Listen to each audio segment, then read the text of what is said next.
Hey everyone, Cisco here. I wanted to put together a comprehensive guide on all 40 stashes located on Shoreline. With that said, as a dad myself, I understand totally that free time is somewhat rare. So if you're looking to just find a particular cache or just a couple of caches, down below in the description, I've linked every single cache with timestamps with descriptions so it'll be somewhat easy to explain. Even so, if you're new, I highly recommend watching this entire video, because not only do I walk through where all the caches are at, we talk about a lot of important landmarks that you need to know when you play Shoreline. If you like this sort of content and this educational side of Escape from Tarkov, consider dropping me a like, follow, subscribe. It helps me out and it notifies you when I post a new video. All right, let's go. So the first stash is going to be on the far northern side of the town, closest to the swamp. You're going to head over till you find this little yellow house. There's going to be a bush beside a fence. Go to the left side of the bush and you will find the first cache. From there, just go outside the fence, follow the wooden planks in between the two swamps, go all the way to the wall and take a left. So at the end of this wall, you're going to come to a player scav extract. That extract is called Shoreline Dead End. At that extract, what you want to do is head to the far left side of the green truck bed. You'll see a bush up against the wall. Walk up to that bush, look down, you'll find the next cache. The next stash on our list is going to be back down this street, heading east from Shoreline Dead End. Once you've reached the intersection, head behind the metal flatbed and you'll find a few large concrete pillars. Inside one of these pillars, you'll find the next cache. The next cache, right across the street beside this blue dumpster. From there, this one can be a little bit tricky. Head into the town. You're going to come up on a blue car to your left. Hop over the blue car and go through the wooden shed being shown in the video. The next cache is going to be on the outside of that wooden shed, right up against it, inside the bush. From here, head back out to the main road and start heading east to the main last house in this little village. So from there, you're going to head behind that house, go through the red fence, and begin heading towards the large transmission tower. So from here, you're going to continue to head east, and you're going to come up on a little island that is surrounded by water in the shape of a horseshoe. So the stash that you're looking for is located at the end of this little peninsula. It's a little confusing at first, but what you need to look out for is the large concrete drain for the water. Across the water from that drain, you'll find a bush. In that bush, you'll find the next cache. Now turn around and head right back to the large transmission tower where you first was at. From the transmission tower, head south until you find a broken down log cabin. In front of the door of that broken down log cabin, you'll find a pile of rocks. In the front side of those rocks, you'll find the next cache. So to get to the next stash, you're going to want to turn around and head south like you're going back towards the main road. Once you get to the main road, you'll cross it, hop the guardrail, and onto the orange ship you go. Once you're on the orange ship, take it all the way down until you reach what's called Scav Island. The leftmost wooden shack, you'll find a stacked up pile of boards. The cache that you're looking for will be between the boards and the shack. From here, turn around and head right back onto the orange ship that you came across initially and head right back to the beach.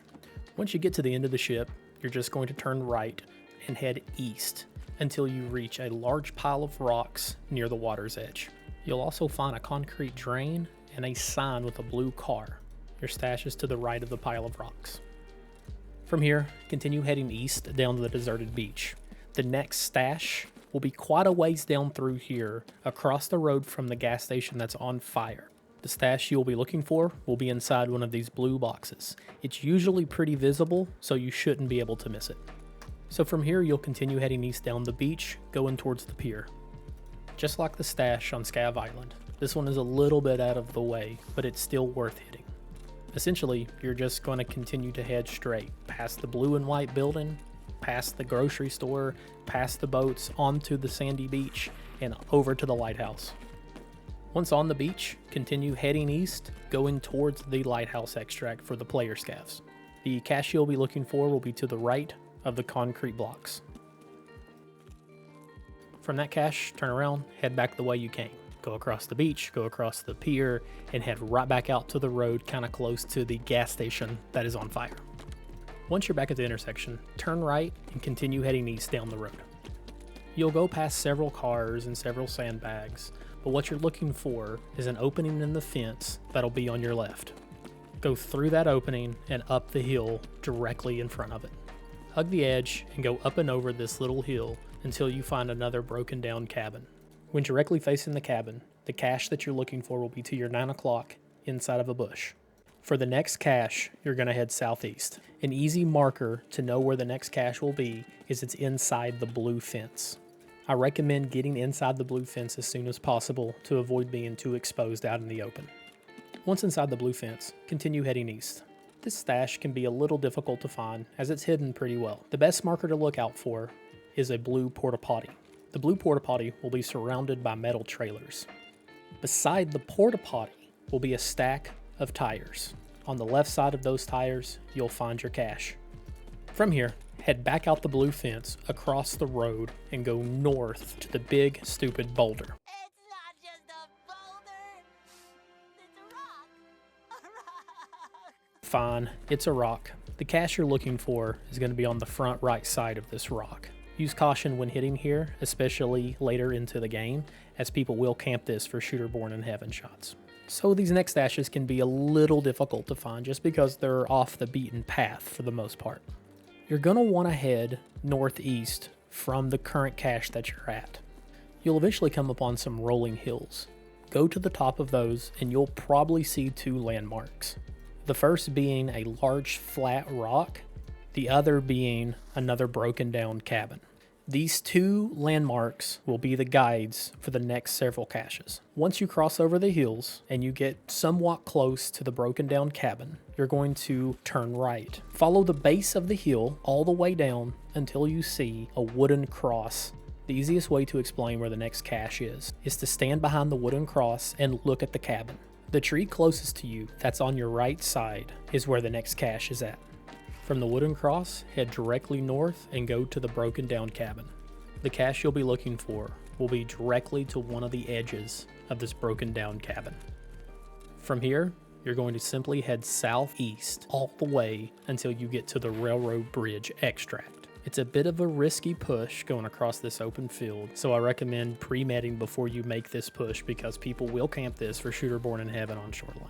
After you get here, there are two caches in this location. The first being to the front right of where the trains are at on the tracks. The cache will be to the right of the railroad tracks in between the two train cars. The second stash is just on the beach. Just follow the train cars down, go towards the water, and you'll see the stash underneath some sticks and driftwood. So from this cache, you're just simply going to follow the coast north all the way to the road to customs extract. Again, this cache can be fairly difficult to find just because it is hidden off the beaten path, but we'll try to make it as simple as we can so we can find this next cache. So as you're continuing to walk north, going towards the road to customs extract, you're going to come across an area where it looks like there's been a landslide or some sort of flooding in the area. At the peak of that area, you'll find a singular bush, and inside that singular bush, you will find your next cache. So the next cache really isn't the easiest one to find either, but we'll do the best that we can to explain where it's at. The best way that I have found to find it every single time is from that last cache, go directly west until you come back to one of the landmarks that we talked about earlier, the big flat rock that was next to the broken down cabin. If you're coming from the west and you're looking directly at the rock, the next cache is going to be between the rock and the road. If you turn right so that you're facing north, you'll see a large bush. Inside that bush is your next cache. So from that cache, you'll continue walking straight. You should be able to see the cell tower from that location. That's going to be the place that you want to head to next, as our next cache is located at the top of that little hill. When you get to the top of the hill, go to the chain link fence, follow it left all the way into the bush. Inside that bush, you'll find your next cache. A quick warning, if Bird Eye and the goons are up, Bird Eye can and will shoot you from the weather station. To find the next cache, you need to head north from the cell tower. I like to head north until I find the boundary wall, as the cache is going to be located close to it. The best way to describe it is that it's right off the boundary wall, and you should be able to see a large rock and some railroad tracks. The cache should be hidden inside of a bush. From this cache, you're just going to continue following the boundary wall north. After you get through some of the trees, you'll start to see a transmission tower. Head towards that. When you get to the transmission tower, you'll see that there's some sort of channel or canal that cuts through the area. On the left side of that canal, you're going to want to go to the top where you'll find 2 trees. In between the 2 trees, you'll find your next cache. From that cache, turn around and look at the nearest transmission tower. Head towards it. From here, head west, following the power lines to the next transmission tower. At the base of this tower, you'll find the next cache. From here, the path is pretty simple. Just continue following the power lines to the next transmission tower. When you get to the next transmission tower, you can just continue heading west until you find a road. At that road, you can take a left until you find a bridge where there's a tank hanging off the side. This landmark is called Drunk Tank. And underneath Drunk Tank and the bridge, you'll find the next cache. From this cache, you can head right back up to the road and continue following the road north to go to Resort. In the video, I'm following the road, but realistically what you should be doing is keeping the road to your left, but trying to stay off into the distance and approaching from a different angle.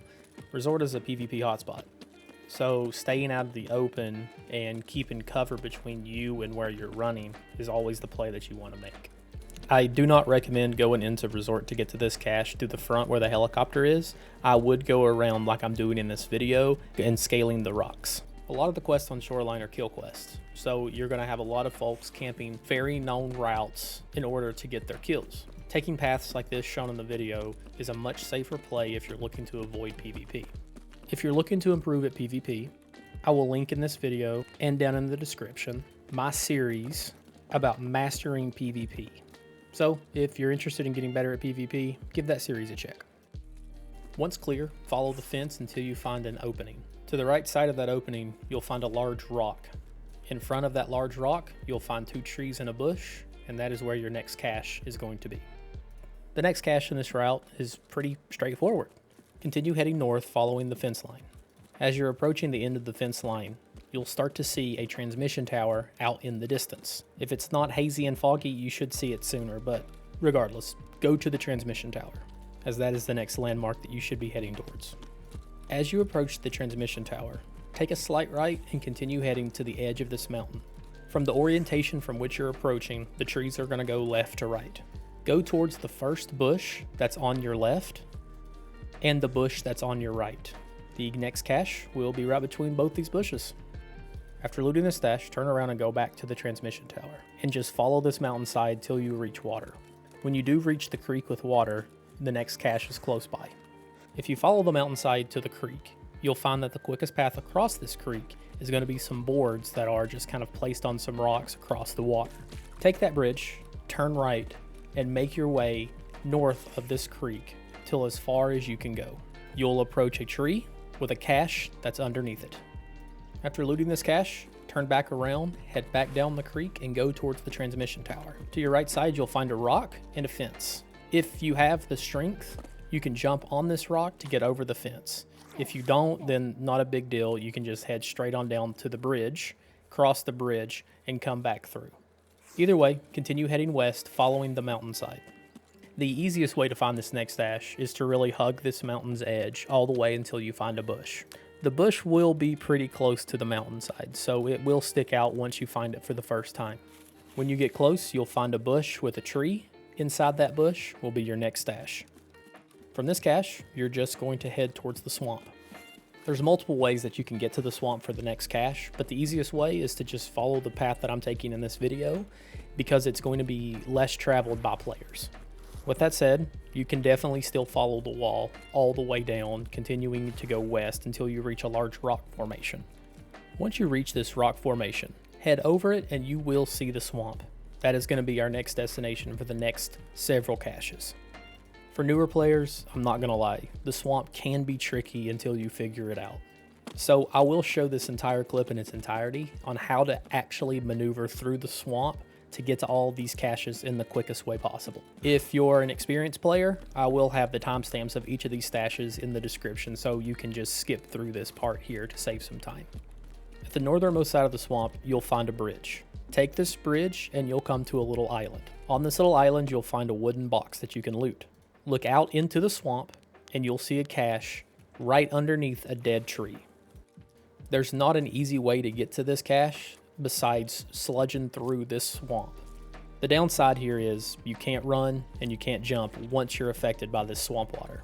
So definitely hit this cache at discretion. Once you loot that cache, you can start to head towards the church. Instead of trying to go right, head left, back to the land and walking back through the swamp. There's a neat little trick that you can use to get to the next cache that a lot of people might not know about without having to go through the swamp. The good news about the swamp is that it's not really super populated most of the wipe. So until you get your bearings about this place, don't worry if your movement's a little bit slower. Once out of the swamp, head towards the back side of the church. On the back side of the church, you'll find a metal shed. Use that metal shed to run on and jump over on these broken boards. In the corner of these broken boards, you'll find the next cache. Use these broken boards to jump as far as you can into the swamp to limit the amount of exposure that you have to it.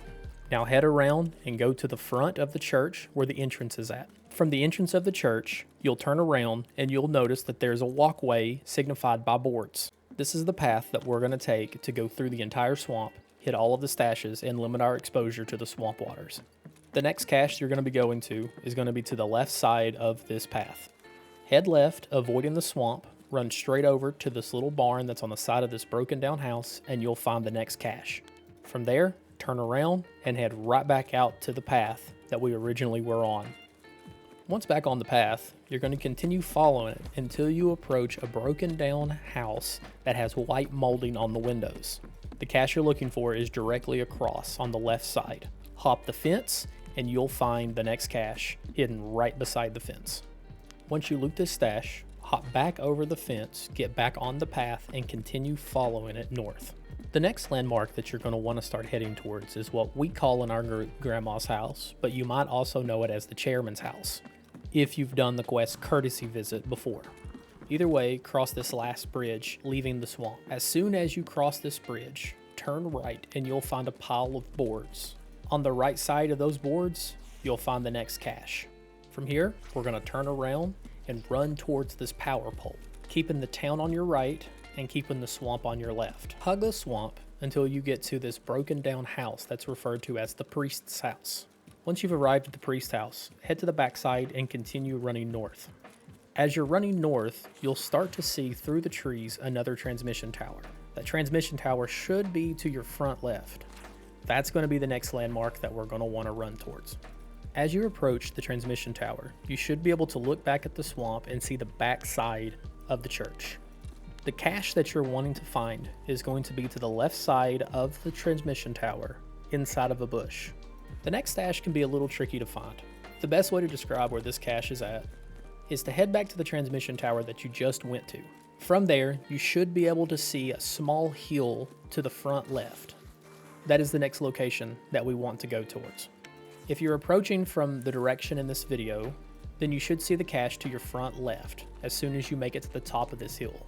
If not, that's okay too. Just make sure you find the small hill with the camp, and that's where the cache is going to be. From the camp, turn around, go back down the rocks, heading southwest. Once you get to the end of these rocks, you should be able to see an open field. That open field is where the next cache is at. Continue heading to this open field and approach it from this corner side.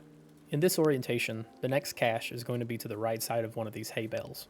The tricky part is finding which of the hay bales has the cache. The best way to do this is to line yourself up with the corner and look at the transmission towers. On the left side of the furthermost transmission tower is the hay bale that you want to run towards. I will note as well that this cache is normally not looted just because how exposed you are running across this open field. So do use caution if you choose to come loot this. Make your way back to the cottages heading southeast. As you approach, you'll see a red fence to your right. Be cautious in this area because not only can Sanitar spawn here, but also this is a hotbed for PvP, especially in the early wipe of Shoreline. Keep the cottages on your right and continue heading straight till you reach the road. On the left side of the road, you'll see a small area encased by a blue fence. This area is called construction.